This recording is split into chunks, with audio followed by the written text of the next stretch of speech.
Good morning, everyone. Amen. Praise the Lord. Amen. Praise God. Napakasarap magpuri sa Panginoon, lalo na ang pakikinig sa salita ng ating Panginoon. So, hiramin ko lang saglit ang inyong mga tainga, ang inyong concentration sa pakikinig ng salita ng Panginoon dahil ito ay napakahalaga sa buhay natin bilang mananampalataya sa ating Panginoon. Dahil ito yung magbibigay sa atin ng kalakasan. Amen. So, walang muna magsi-cellphone. Concentrate muna kayo sa pakikinig sa salita ng Panginoon. Dahil kapag tayo po ay nakafocus sa pakikinig ng salita ng Panginoon, ito ay isang napakalaking respeto sa harap ng Panginoon. Amen.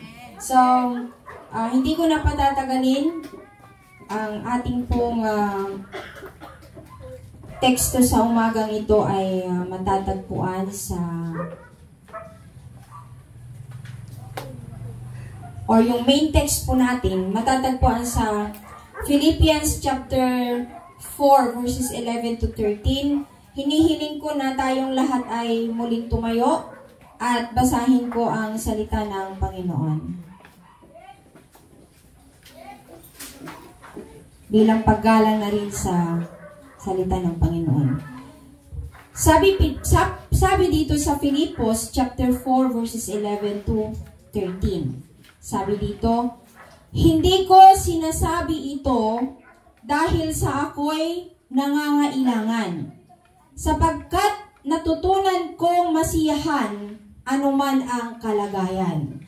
Alam ko kung paano ang maging salat at alam ko rin kung paano ang managana.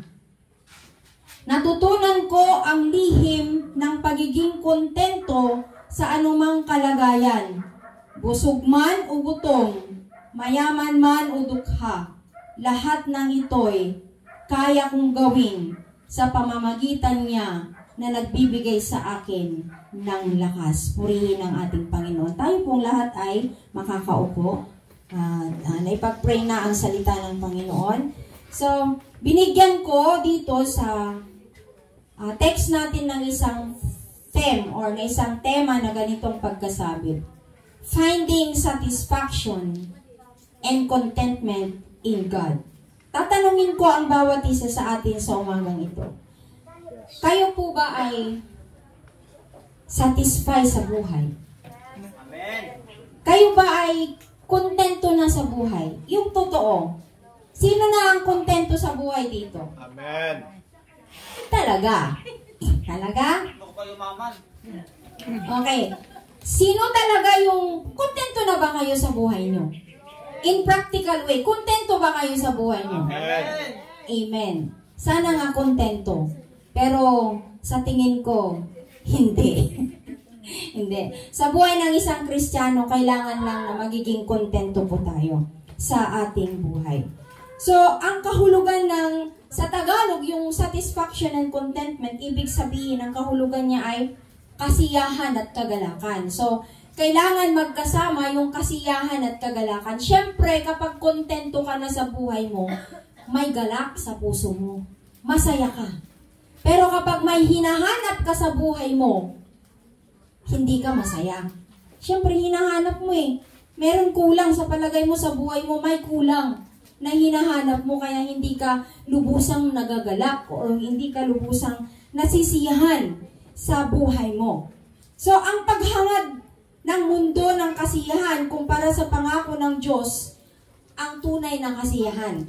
So, yung pangako ng Panginoon kapag nalalaman natin o kapag alam natin at panghawakan natin ang pangako ng Panginoon, alam ko at nasisiguro ko na habang tayo ay nabubuhay dito sa mundong ito, natututo tayong magiging kontento sa ating buhay. May mga prinsipyong biblical tungkol sa kasiyahan dito. Ang kasiyahan ay natutunan mula sa Philippians chapter 4 verse 11. Anong sabi doon? Na ang kasiyahan ay hindi siya automatic na nakukuha mo. Okay? So, ngunit ito ay nakukuha mo at ito ay nagiging bunga ng pagtitiwala sa katapatan ng ating Panginoon. Tayo po ba ay tapat sa ating Panginoon? Amen. Sa pamamagitan ng ating katapatan, nakukuha natin yung bunga ng pagtitiwala sa Kanya. At dahil nandyan yung bunga ng pagtitiwala mo sa Kanya, nandyan din yung contentment or kasiyahan, kagalakan, na nai-enjoy mo ang buhay ng pagiging Kristiyano. Nai-enjoy mo ang buhay mo na kahit salat ka. Ano ba yung pagiging salat? Ano yung salat sa Ilocano? Salat. Yung, kumbaga, parang nafe-feel mo na nagkukulang ka. Diba? Yung parang gusto mo, masarap sana na ulam, pero ang nasa hapagkainan mo ay bagong at saka with kalamansi, at saka may talong, okra, isawsaw mo, di ba? Parang sa buhay ng mga mayayaman, sa buhay ng makamundong ito, parang sa kanila, salat yun. Sa kanila, hindi yun sapat para sa pangangailangan nila kasi hindi nila nasasatisfy yung stomach nila. Yung kanilang tiyan para sana mapuno or maramdaman nila yung kakaibang sarap ng kinakain. Ngunit tayo mga Kristiyano, tayo po yung nagiging kontento kapag nai-enjoy natin yung buhay na kahit ganyan yung ulam natin, ganyan yung mga buhay natin na parang ang akala ng iba salat sa kanila pero sa atin kontento tayo. Dahil, bakit? Kasi we are enjoying serving God at sa mga bagay na ito na binibigay ng Panginoon sa atin araw-araw, natututunan nating magiging kontento at satisfied. Amen. Kaya sana ang bawat isa sa atin bilang isang Kristiyano, ano man ang meron sa atin, magiging kontento ka. Okay, binigyan ka ng nanay mo 100 pesos. Tama yun sa pangangailangan mo. Pero parang kulang sa'yo. Hindi ka satisfied na mayroon kang ganun. Wala ka namang dapat bilhin. Bakit naghahangad ka pa ng mas malaki na ang araw na yan ay meron naman sa'yo? Diba? Na na-provide naman ang pangangailangan mo sa araw na yan. Pero minsan tayo, hindi tayo kontento. Gusto natin, hawak-hawak na natin ngayon yun, kung ano man yung hinihiling natin, hawak-hawak na natin yun. Parang nire-reserve na natin yun kinabukasan. Parang wala ka ng tiwala sa Panginoon na sa susunod na araw, may ibibigay niya yun. Minsan ganyan ang mga Kristiyano, hindi siya kontento. Parang nawawala sa atin yung satisfaction. Pero anong sabi ni Apostol Paul? Kailangan magiging kontento tayo sa kung anong meron sa atin. Sa Awit chapter 16 verse 11, ang Diyos ay ang pinagmumulan ng kasiyahan at contentment. Sabi doon, ipinapaalam mo sa akin ang landas ng buhay sa iyong presensya ay may ganap na kagalakan, sa iyong kanang kamay ay may kasiyahan magpakailanman. Hindi mapupunan ng material na bagay ang puwang na tanging Diyos lamang ang makakapuno. Sabi nga doon, only Jesus can satisfy us. Amen. Okay, kahit na punong-puno ka ng material, kung wala kang kasiyahan sa puso mo, hindi mo maramdaman ang contentment sa buhay mo. Katulad ng mga mayayaman na wala kay Kristo. Ang iniisip lamang nila magpayaman ng magpayaman, ngunit walang kasiyahan sa kanilang puso, walang contentment, walang satisfaction sa kanilang puso. Hinahanap-hanap nila araw-araw yung gusto nilang mangyari sa buhay nila. Wala silang kasiyahan, wala silang satisfaction. Bakit? Sa feeling nila, hindi sila magiging masaya kung hindi kumpletong material sa kanilang buhay. Ngunit tayo na kay Kristo, may material man, puno man tayo sa material, kulang man tayo sa material, o kulang man tayo sa mga financial, kung ang presensya ng Panginoon ay nasa atin, isa na tayong pinakamayaman sa buong mundo. Amen? Amen. Kasi kung tayo ay nasa presensya ng ating Panginoon, wala ka nang hahanapin. It follows na yung mga material na bagay sa atin. Kung nakakonsentrate ka sa paglilingkod mo sa ating Panginoon, wala ka nang hahanapin pa. Tayo ng pinakamayaman na tao sa buong mundo. Amen. Bakit? Kasama natin ng Diyos, kasama natin ang presensya ng Panginoon na siyang pinagmumulan sa lahat ng bagay. Amen. Ngunit kapag wala ang Panginoon sa buhay mo, kahit nasa'yo ang material na bagay, punong-puno ka ng material na bagay, kahit mapuno pa ang mga bank book mo ng pera, kung wala ang Diyos sa buhay mo, ikaw ang pinakamahirap na tao sa buong mundo. Kaya tayo na kay Kristo, pasalamat tayo. Dahil nasa atin ang Panginoon. Ngunit maraming mga Kristiyano ang hindi nakukontento, hindi nasasatisfy sa kanilang buhay. Bakit? Bakit kaya hindi nasasatisfy ang mga anak ng Diyos minsan? Maraming mga Kristiyano ang hindi satisfy minsan sa kanilang buhay. Bakit? Bakit kaya? Something that is missing in their life is that yung totoong pakikipag-ugnayan sa ating Panginoon. Yung totoong paglilingkod sa Panginoon. Kinukulang at kinukulang ka lagi. Naghahanap at naghahanap ka lagi. Bakit? Dahil kulang ang pananampalataya mo. Hindi lubusang rooted ang pananampalataya mo sa ating Panginoon. Kaya lagi mong hinahanap ang wala. Lagi mong hinahanap ang gusto ng layaw mo. Gusto ng buhay mo na mapasayo. Pero ang sabi ng Panginoon, kung tayo ay nasa presensya ng ating Panginoon, nagiging kontento ka, nagiging masaya ka. Ano man yung nangyayari o ano man ang meron sa'yo, nagiging kontento ka. At meron pong babala dito, sabi nga sa Matthew chapter 6 verses 6 to 8, ang sabi doon, mag-ingat sa kasakiman at pagmamahal sa pera. Dito na maraming mga mananampalataya, maraming mga magkakapatid, magkapamilya, nag-aaway-away dahil sa pera. Anong sabi doon sa Matthew chapter 6 verses 6 to 8? Sino may Bible po dyan? Kung basahin niyo po doon, nandoon lahat ang kasakiman ng isang tao. So dapat ang mga mananampalataya, exempted tayo sa mga ganitong pag-uugali. Na yung mag-ingat tayo sa kasakiman at pagmamahal sa pera bilang isang mananampalataya. Pero nakakalungkot minsan na maraming mga mananampalataya, maraming mga anak ng Diyos na hindi kontento sa kanilang buhay. So sabi sa ating teksto kanina, nang sabi ni Apostol Pablo na kailangan maging kontento tayo, maging satisfied tayo sa kung anong meron tayo. Huwag mo nang hanapin yung alam mong kulang sa'yo. Dahil nandyan pinagkaloob ng Panginoon ang meron sa'yo. Ang kailangan lang, palaguin mo ito. Palaguin natin ito. Minsan, tayo kasi, ang mga anak ng Diyos, tayo mga anak ng Diyos, minsan kasi, talagang mapaghanap tayo. Aminin natin o hindi yan, mapaghanap tayo. Hindi tayo nakukontento sa kung anong meron tayo. Maraming mga Kristiyano talaga.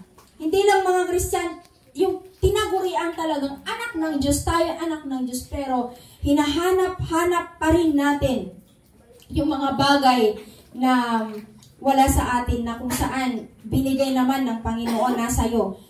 Ngunit minsan parang hindi tayo masaya sa kung anong meron tayo. Ang panganib ng hindi kailanman nakakaranas ng kasiyahan sa kung anong meron tayo, napapahamak. Kaya kung gusto nating hindi mapahamak, maging kontento, magiging masaya tayo, magiging magalak tayo sa kung anong meron tayo. And number 4, sabi dito, magtiwala ka sa provision ng ating Panginoon. Believe and have faith to God's provision. Amen. Ano ba yung mga provision na binibigay ng ating Panginoon? Sa Matthew chapter 6 verses 31 to 33, ano sabi doon? Basahin ko po. Kaya't huwag kayong mag-alalas na sinasabi, ano ang aming kakainin? Okay? Ito yung provision ng ating Panginoon at sinasabi niya sa bawat mananampalataya. Kaya't huwag kayong mag-alalas na sinasabi, ano ang aming kakainin? O ano ang aming inumin? Ano ang aming isusuot? Ngunit hanapin muna ninyo ang kanyang kaharian at ang kanyang katuwiran at ang lahat ng ito. Take note of the word and all these things. The word lahat ng ito ay idaragdag ko sa inyo. Purihin ang Panginoon. But seek ye first the kingdom of God and His righteousness, and all these things shall be added unto you. Ngunit maraming mga Kristiyano ngayon, ano po? Maraming mga Kristiyano minsan, parang wala na sa kanila yung seek ye first the kingdom of God and all these things shall be added unto you. Hindi nila lubusang naiintindihan kasi itong provision na ito na pinagkaloob ng Panginoon na napakaliwanag na sinabi niya, Matthew 6:33, but seek ye first the kingdom of God and His righteousness and all these things shall be added unto you. Minsan, burado yan. Burado sa isip ng mga anak ng Diyos. Ngunit kung masumpungan lamang natin ang provision na ito ng ating Panginoon, makukontento ka, masasatisfy ka, at lahat ng bagay ipagkakaloob ng Panginoon sa bawat isa sa atin. Bakit tayo kinukulang? It's because nagkukulang din kasi tayo sa ating Panginoon.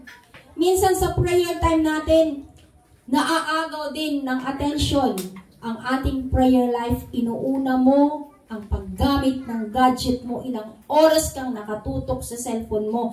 Ngunit sa isang segundo lamang na ibigay mo ang prayer time mo sa Panginoon, hindi mo maibigay. Pagkatapos hihilingin mo sa Diyos, ibigay mo sa akin ito. Bakit? Masyado tayong demanding minsan sa ating Panginoon. Hindi mo nga maibigay yung oras mo sa Kanya. Paggising mo ng umaga, anong gagawin mo? Cellphone na naman. Wala kang time sa Panginoon. The only time na meron ka, yung magsamba ka, pupunta ka dito sa simbahan. Minsan nagmamadali ka pa. Minsan hindi ka pa mag-concentrate. Minsan hindi ka pa makinig sa salita ng Panginoon. Na yun na nga lang ang time na meron ka dito na hindi mo may bigay sa bahay mo, ilang oras lamang na nakaupo ka dyan at pakinggan mo ang salita ng Panginoon, kung ano-ano pang ginagawa mo sa iyong harapan. Kung ano pang ginagawa mo sa inyong upuan, tingin sa harap, tingin sa likod, kung ano-ano ginagawa mo. Diba? Hindi mo nga maibigay yan, tapos ang lakas ng loob mong humingi sa Panginoon na bigyan ka ng ganito. Nakakahiya, mga kapatid. What a shame. Sa harap ng Panginoon, mahiya ka naman, kapatid. Diba? Lakas ng loob mo. O, kay nanay mo, tayo na lang. Sino mga magulang dito? Kung ang anak mo tamad, na inuutusan mo, pumunta ka dito, gawin mo ito, tapos hihingi sa'yo. Anong maramdaman ng nanay? Tingpang kang tupay. Kung wala, di ba? Pumana ka sa anak, wala yung tupay. Makaungot kayo. Kahit na hindi gano'n ang Panginoon, pero nasasaktan din ng Panginoon na minsan ang lakas nating humingi sa Kanya sa panahon na kagipitan. Naaalala lang natin ng Diyos sa panahon ng kagipitan. Ngunit kapag nandyan na lahat, wala ka nang, parang nawawala na yung relationship mo sa Panginoon. Alam niyo po ba ang prayer time, ang prayer? Sa kahit kunting oras, kunting segundo, 5 minutes na mag-pray ka sa Kanya. That is an intimate relationship sa ating Panginoon. Nakausapin mo siya parang kapatid mo, parang kaibigan mo. Ganun yung dapat natin gawin. Paano ba yung way ng prayer natin sa Panginoon? Kapag nakahiga ka, pwede rin. Kahit anong posisyon ng pag-pray mo sa Panginoon, hindi yun tinitignan ng Diyos. Ang tinitignan kasi niya yung puso mo. Kahit nasa CR ka, naliligo ka, pwede kang mag-pray kasi God is omnipresent. God is omnipotent. God is omniscient. Kahit saan, nandiyan ang Panginoon. Kahit na anong oras na gusto mong mag-pray sa Panginoon, hindi lamang naman yung naninikluhod ka. Hindi lang naman yung nagninil down ka and pray ng ilang oras, hindi lang naman yon ang tinitignan ng Panginoon. Yung maibigay mo lang sa Kanya yung sapat na kahit 3 to 5 minutes lang. Magagawa niyo po ba yan, mga kapatid? Kaya niyo ba yung gawin bilang isang mananampalataya? Hello? Hindi siya makaano kasi alam niyo sa sarili niyo na hindi niyo nagagawa. Di ba? Mas mahaba pa yung paggamit natin ng gadget.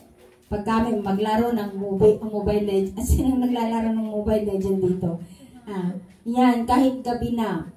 Yan, minsan, alam nyo po, sasabihin ko, anything na makakaagaw sa atensyon mo sa Panginoon, isang malaking kasalanan. Believe it or not, as the Bible says, lahat ng bagay na nakakaagaw sa atensyon mo sa Panginoon, kasalanan yun. Kaya tayo, ang isang Kristiyano, hindi ko naman sinasabing we're perfect. Meron at meron tayong mga pagkakamali. Pero, huwag mong idahilan dahil sa hindi tayo perfecto, ay yun yung daan natin or susi para patuloy tayong gumawa ng hindi maganda sa harapan ng Panginoon. Huwag mong idahilan ang pagkawalang perfecto natin sa harap ng Panginoon ang susi na patuloy mong winawala ang presensya ng Panginoon sa buhay mo. Kaya sa umagang ito, kung gusto mo maging satisfied sa buhay natin, go into the presence of God and only Jesus can satisfy us. Nothing in this world, walang ibang makakapag-satisfy sa'yo, kundi lamang ang ating Panginoong Jesus. Kaya sa umagang ito, sa aking pagtatapos, magbibigay lamang ako ng isang illustration sa umagang ito tungkol sa satisfaction. May isang babae na may daladalang dalawang panga. Araw-araw ito na pinupuno niya ito ng tubig sa batis or sa ilog. Tapos nandito yung kanyang mga halamanan, mga punong kahoy, nandito. Yung isang banga, broken. Ngayon, sabi ng isang broken na banga, sabi niya, amo, sabi niya, parang hindi kita nasasatisfy dahil ako ay isang broken. Hindi ko kayang ibigay sa'yo yung pagkapuno o yung contentment. Hindi katulad ng isang banga na hinahawakan mo na punong-puno ng tubig na kayang-kaya niyang diligan ng mga halaman mo.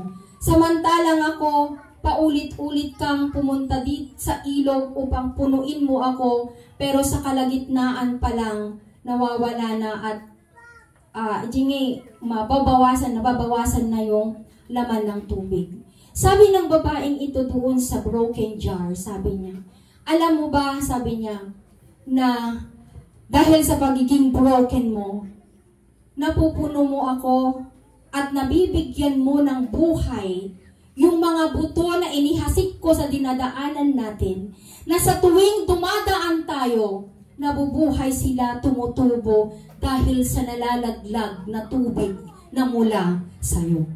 In relationship or in application to our Christian life, kahit na sa akala mo broken ka sa harap ng Panginoon, ngunit patuloy kang naninikluhod sa Kanya, napupuno mo ang ibang tao sa pamamagitan ng bunga mo at napapasaya mo sila, napupuno mo, napapasaya mo ang Panginoon. Kaya sa umagang ito, mga kapatid, mga minamahal, ang mensahe ng Panginoon tungkol sa satisfaction and contentment, na sana sa buhay natin magiging kontento tayo sa anumang meron tayo. At huwag nating hanapin ang wala, huwag nating hanapin ang hindi pa ibinibigay ng ating Panginoon.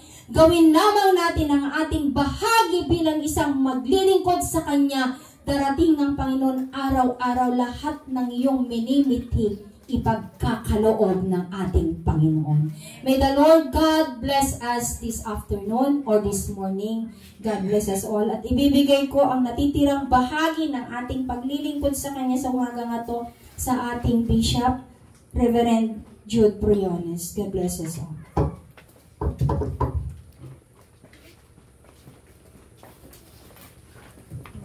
Tayo po lahat ay tumayo. Napakaganda po yung mensahe ng ating Panginoon na tinuturuan po tayo na kung saan ay maging makontento sa lahat ng bagay, sa lahat ng pagkakataon. At lagi po nating tandaan, if we have Christ, kung meron tayong Diyos sa ating mabuhay, ang lahat meron din po tayo. Kaya muli po nating awitin yung inawit natin sa worship kanina, na ang Diyos sa lahat ng bagay, sa lahat ng pagkakataon, laging nariyan ang ating Panginoon. Kaya anumang mangyari, huwag nating ipagpapalit ang ating Panginoon sapagkat ang Diyos na ating pinaglilingkuran, ang Diyos na ating pinaniniwalaan, ang Diyos na ating pinananampalatayanan, ay andyan siya lagi sa lahat ng oras, sa lahat ng panahon. Hallelujah. Sana habang inaawit po natin ang awit na ito yung maging dalangin ng ating puso. Ito yung ating maging desire sa ating Panginoon, sa ating paglilingkod sa Diyos. Hallelujah.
Hayaan mo ng Diyos patuloy na maghari sa puso mo, patuloy na maghari sa buhay mo. Hayaan mo ng Panginoong Hesus ang siyang patuloy na mag-satisfy, magpuno sa lahat ng ating mga hinahanap sa ating mga buhay, hinahanap ng ating kaluluwa. Ang Diyos lamang ang makapagpupuno niyan. Kaya sa umagang ito, patuloy nating hangarin, patuloy nating i-desire ang pagkakontento, ang kagalakan, ang kapayapaan natin sa ating Panginoon. Sapagkat ang sinasabi ng banal na salita ng Panginoon, kung naroon, kung nasaan ang Espiritu ng Diyos, there is peace, there is freedom, and there is joy. Hayaan mo ng Espiritu ng Panginoon patuloy na kumilos sa puso mo sa umagang ito. Panginoon, salamat po sa umagang ito sa pagtuturo mo sa amin na dapat kami ay matutong makontento sa lahat ng bagay na binibigay mo sa amin. Banal na Espiritu, hinihiling namin ang iyong kagalakan, ang iyong kapayapaan, patuloy mong ilagay sa aming mga puso upang sa ganon patuloy na maghari ang pagkakontento sa aming buhay, sapagkat alam namin ng Diyos namin pinaglilingkuran, ang Diyos namin sinasamba, ang Diyos namin pinapanamalatayanan ay Diyos na kailanman ay hindi nagkukulang, ang Diyos na kailanman ay hindi nagkukulang para ibigay ang pangangailangan, tugunan ang pangangailangan ng kanyang mga anak. Marami pong salamat sa iyong masalita, salamat sa iyong lingkod na siya mong ginamit sa umaga pong ito. We give you all the glory, we give you all the praises and thanksgiving. In Jesus Christ, mighty name we pray. Palakpakan natin ang malakas ang